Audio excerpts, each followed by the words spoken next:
Hello everyone, welcome back to my channel. In today's video, I'm going to be sharing with you some tips on traveling to Jamaica. Without further ado, let's get started. So, the first tip is to definitely check the CDC, the WHO websites, all of those websites to see if it's safe to travel to Jamaica. At the time that I went, the CDC, the WHO, they all advised against traveling to Jamaica because of the pandemic situation over there. However, when doing further research, there were no real restrictions preventing tourists from visiting the country anyways. It was just strongly advised not to travel there. However, it was originally supposed to be like a family trip. My dad is from Jamaica and he really wanted to go back home to visit Jamaica and to see all my cousins and family on that side. So he kind of made the collective decision to be like, yes, we're gonna go.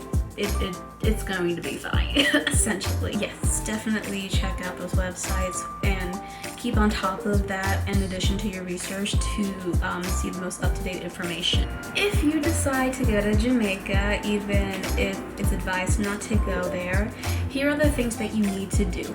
Number one, you need to provide a negative COVID test to show to the authorities at the airport, because you need to show these documents, like the negative COVID test and the other document I'm going to talk about in a little bit, to someone at the airport. I don't think you can really check in successfully on the app or online prior to there, but you need a negative COVID test and it needs to be done at least 3 days before your departure. After you get a COVID test, number two, you need to go to visitjamaica.com and fill out the travel authorization form to enter the country. But prior to COVID, you didn't need a visa or anything like that to travel to Jamaica. However, because of the pandemic, the government wants incoming people, tourists, to fill out the travel authorization form, and it should take you about 10 to 15 minutes to complete. When I did mine, it took me about 10 to 15 minutes to complete, and I got the results back in like 10 seconds saying that I was approved to go. I basically just put on there that I was going on vacation and that I was basically staying within a certain area of Jamaica, and I think that kind of helped my chances of getting approved a little bit. So, but you definitely need that authorization form 7 days before you travel to Jamaica. If you are traveling to Jamaica, make sure that your airline tickets, your accommodation, everything is flexible and can easily be refunded to you in case your travel plans decide to change for whatever reason. When I booked mine, I had the flexible booking ticket, so that way if I had to change my date, the airline could have changed the flight for me without any additional fees. And for my accommodation, if I canceled within 24 hours, I would get a refund for my money. So that was pretty good. So I highly recommend you guys doing the same as well, especially nowadays with the pandemic going on. You just never know what's going to happen.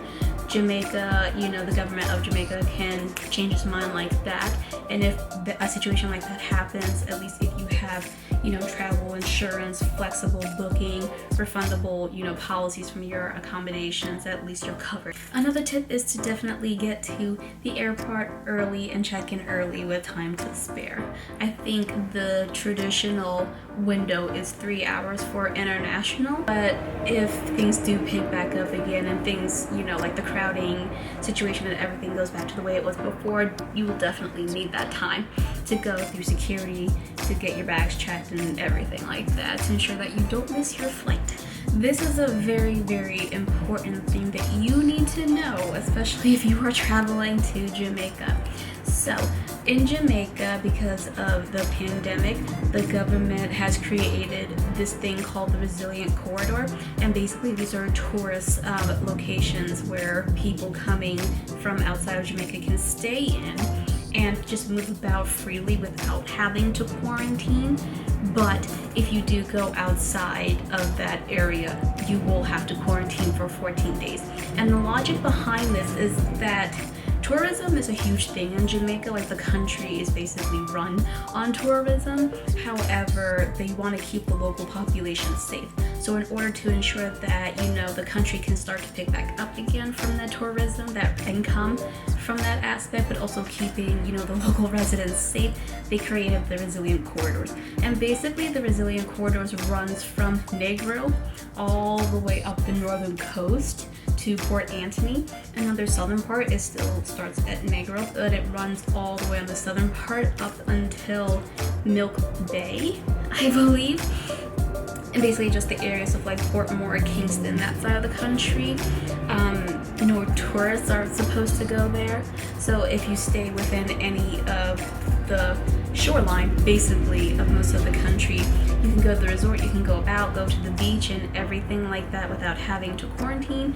I went there for 3 days. I didn't have to quarantine or anything like that. And when you go on visitjamaica.com, when you're looking for places to stay, there is a list of government approved resorts, transportation, excursions, activities, everything that's within the resilient corridor, so that way you can better plan your trip accordingly and ensure that you can do all the things that you want to do without having to quarantine or just run the risk of not being able to do it. So this next tip kind of comes from my experience with what happened when I was traveling to Jamaica. I will leave the link up here if you want to check that out. Basically, long story short, I only went with a carry-on to Jamaica because the flight was overbooked and everything. They made those boarding in group 7 to 9 on the flight check in our bags, but they failed to tell us that they were leaving those checked bags in Philadelphia. So when we arrived in Montego Bay in Jamaica, we didn't have our bags. I didn't have my carry-on. So my tip to you,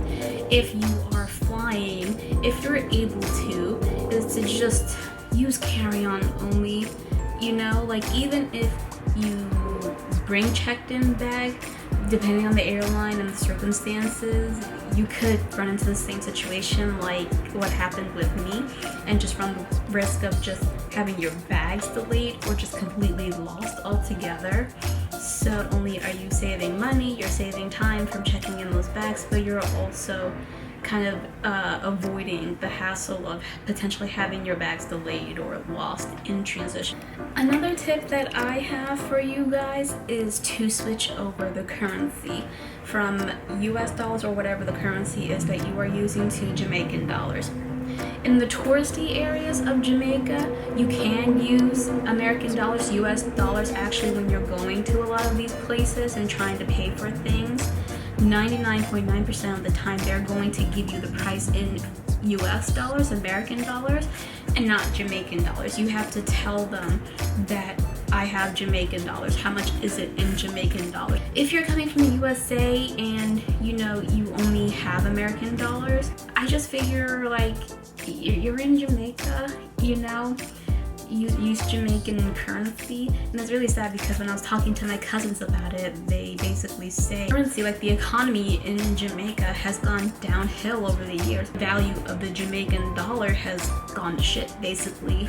The value of the US dollar is worth more, so they ask a lot of tourists, especially in that area, for US dollars. My next tip is to try the Jamaican food.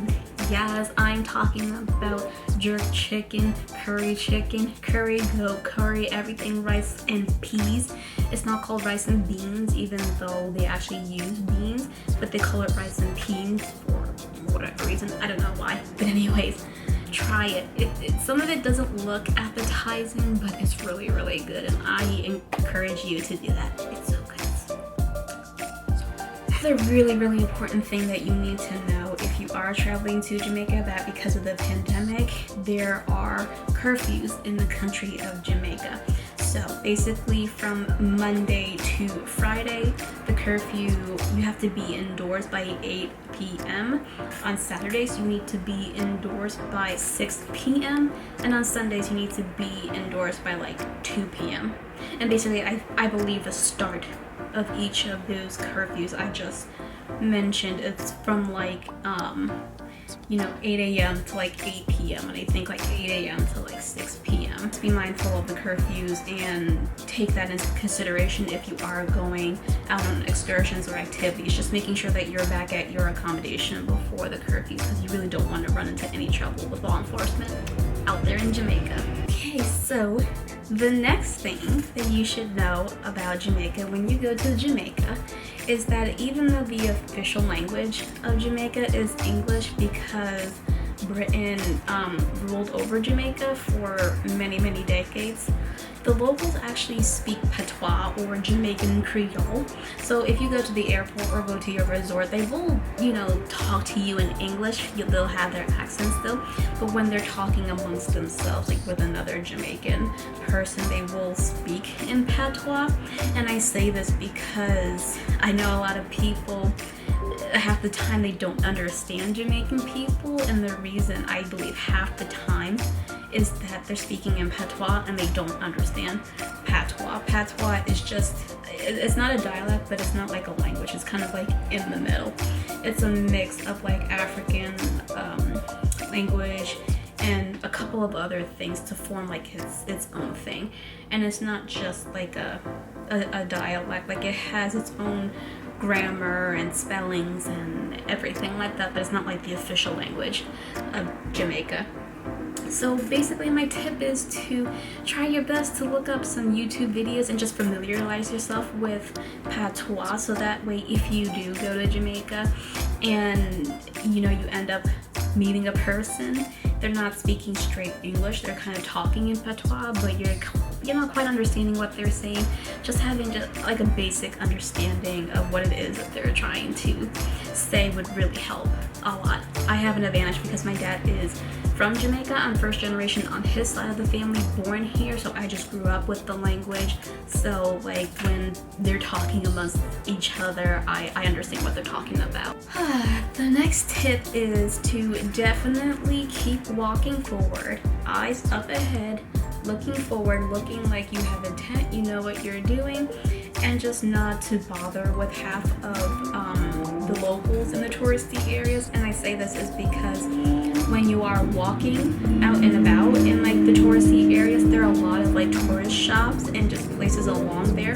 And because tourism is slowly trying to get up and running again in Jamaica, a lot of the people are going to constantly talk to you and try to stop you and get you to look into their shops or to go wherever, so you can politely decline, say no, I'm not interested, but thank you though, and just keep walking, or just keep walking. I found that 9 times out of 10, if I just kept walking and ignored them, like they kind of stopped bothering me immediately. But once I engaged with them and said, oh no thank you, then they really tried harder to get you to go into their shops. And to their defense, like it is their living, I get it, especially after this whole pandemic where not a whole lot of tourists were coming into the country. They're really trying to make up for that loss of income. However, the amount of like harassment from them is honestly a lot. But just know that prior to going to Jamaica. Another thing to know about Jamaica is just that some people will kind of offer you weed, like marijuana, ganja. I think technically speaking in Jamaica it's illegal to smoke that stuff, but it's just a thing, and there are some people who will try to offer you some. If you are into that, no judgment, you do you, but just be careful and mindful that this is a complete stranger. You don't know them, you don't know what's in that stuff, and just for your safety, just know that prior to going there, and just be aware. Last but not least, just know that the locals are very friendly in Jamaica, especially in like the touristy areas, like even though they try to barge you in to get you to look into their shops and whatnot, overall they are pretty nice overall. Like you really won't encounter like very mean or aggressive people like that. Jamaicans are very friendly, they're very laid back for the most part, so everything is irate. That is it for all the tips and information that you would need to know if you're traveling to Jamaica. I really hope you liked it. If I missed anything, if you want to add anything, please let me know down below. My experience and tips are going to be different from someone else who has different experiences and history with traveling internationally, but that's okay. This is why us travelers connect together and discuss these things. It's awesome just getting information from different people and their different perspectives. But as always, please leave a like, comment down below, subscribe, click the bell to receive notifications, and also follow me on Instagram, Twitter, Facebook, Pinterest, TikTok. I think that's it. I'm really active more on Twitter and Instagram, so definitely make sure you check me out there and give me a follow. See you guys next time. Bye!